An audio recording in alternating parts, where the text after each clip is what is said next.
In this video, I'm going to talk you through how you organize and market a seminar. Now, seminars can be a real money spinner. You only have to deliver the information once, the attendees pay up front, and you can get feedback from them so that your seminars get better and better.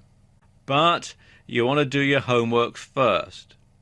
You want to make sure, first of all, that there's a demand for your seminar, because obviously if there's no demand for it, there's not a lot of point in doing it.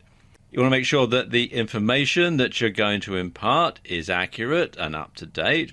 And in a similar vein, you want to make sure that any speakers that you're going to have know what they're talking about. And that includes you if you're going to be the one who's giving out the most information. Okay, let's talk about how you go about organizing your seminar. Now, the first thing, of course, after you've decided that there is a need for your seminar, or there is a demand for your seminar, is to choose your venue and the dates that it's going to be available. And there are lots of different types of venue that you can have for a seminar. You can have a hotel function room, you can use a lecture hall or a classroom in a college or university, you can use a conference center, or a meeting room at your office building. And the size of the venue is going to be determined by how many attendees you're expecting. Now, whichever venue you choose, you need to ensure that it has adequate parking or access to public transport nearby so that people can get there easily. You need to have adequate toilets or washroom facilities. You need to have restaurants or coffee shops or refreshments nearby. And also, you want to have places for out-of-town attendees to stay. So once you've decided all that, you need to reserve your venue. Now, some venues will want a deposit, others won't. And then you need to book your speakers. Obviously, if you're going to be speaking at the seminar and you're the only person, then this step can be skipped. But otherwise, you'll want to make sure that you do have some experts to come and talk at your seminar. Now, some experts will want to be paid. Others will speak for free in return for what's known as back-of-the-room sales. And this is where they have a product, usually an info product, a video series or an audio series that they can sell for a high price in return for speaking at your seminar. Then you want to pre-sell your seminar. So you want to make sure that before you actually part with a lot of money, you do know that you're onto a winner.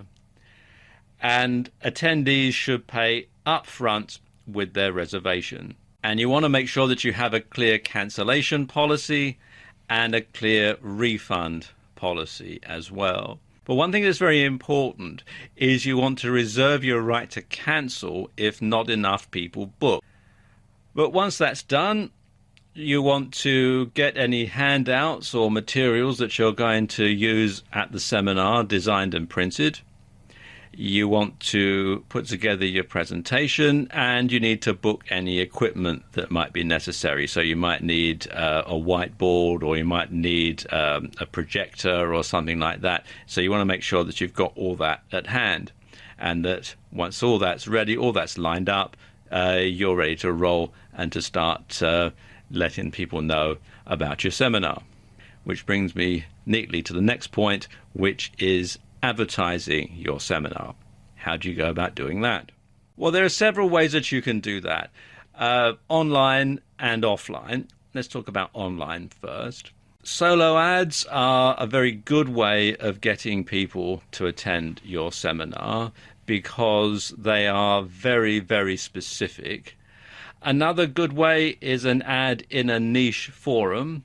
There are forum sites all over the internet on just about every topic. So you can take a paid ad, a banner ad or something like that in a niche forum. And you can also have an ad in your forum SIG.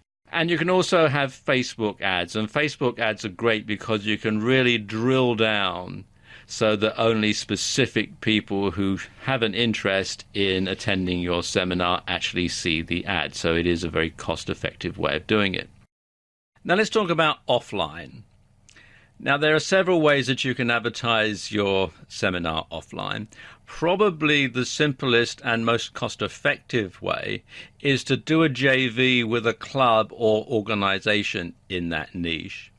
You can offer members of the club a discount over non-members. And the fact that it's an endorsement with the club or organization will help to get more people on board because it will be seen as a benefit of their membership. You can also send out mail shots. Old-fashioned mail shots do still work. They're more expensive than online advertising, but they do have a certain cachet that you've taken the time to actually write to someone to tell them about your seminar, and you can simply send a letter and ask them to respond or to go to the website to book. And another way is an ad in a niche magazine. Just like with a solo ad, it's going to be seen by the sort of people who would be interested in attending your seminar. Regardless of the way that you advertise, you should direct all prospects to a website where they can pay by credit card or by PayPal. And you want to make it easy for attendees to book more than one ticket at a time. So if you're sending it to someone and they want their business partner or their spouse to attend as well, they can book more than one ticket. And then you want to have it so that after the payment's gone through, they can print out the receipt, or if it's a really high-priced seminar, you might want to send them tickets in the mail. And once you have enough bookings to make your seminar viable, then confirm the venue reservation, and you can confirm the speakers as well, because you reach a certain point where you know that all your costs are going to be covered. You want to make sure that everybody knows the date, the time, and the venue of the seminar. That's very important because they're going to have to physically get there. So you want to provide a map and sat-nav details, and other travel information, things like nearby train stations, bus routes, taxi company details, and that sort of thing. And this is particularly important if you're holding your seminar in a city like London or New York, where the majority of people are going to attend are going to come by public transport. Now, if you have lots of people coming to your seminar from out of town, try and negotiate with a hotel so that they can get a discount. And if you're holding your seminar in a hotel function room, they may offer this as part of the package anyway, so it's worth asking. Now, if you're holding a large seminar, you may need to hire extra staff to assist you. And these will be extra staff to marshal people in and out, and this is particularly necessary for safety. If there's a fire or something, you'd want to make sure that everybody could get out quickly. You'd want to have people there to answer inquiries. And sad sign of the times we live in, perhaps, but you would need people to provide security as well. Now, the venue may be able to provide these people as part of the hire package, and this is particularly true if you're holding it in a hotel function room or if you're holding it at a conference center or somewhere like that. This is people who they would already have on the staff anyway. Ticket sales aren't the only way to make money from your seminar. There are extra ways that you can increase your income from the seminar as well. You can record the seminar on video. I'm reliably informed that seminar videos don't do very well as a standalone product, but attendees will buy them as a memory aid.